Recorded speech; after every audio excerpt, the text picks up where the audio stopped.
Assalamualaikum warahmatullahi wabarakatuh.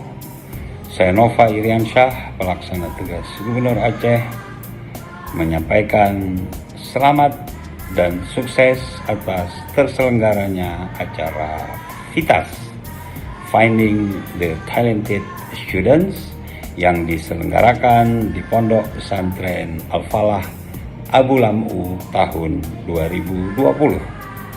Saya yakin dengan terselenggaranya acara ini, kemampuan santri untuk membina ukhuwah, untuk membuat jaringan dan networking di kalangan sekolah-sekolah yang berprestasi, di kalangan dayah dan sesama milenial akan terus semakin tinggi. Kita semua berdoa semoga kegiatan ini sukses dan lancar, dan Allah Subhanahu wa Ta'ala selalu melindungi kita semua. Amin ya rabbal alamin. Wabillahi taufiq wal hidayah. Wassalamualaikum warahmatullahi wabarakatuh.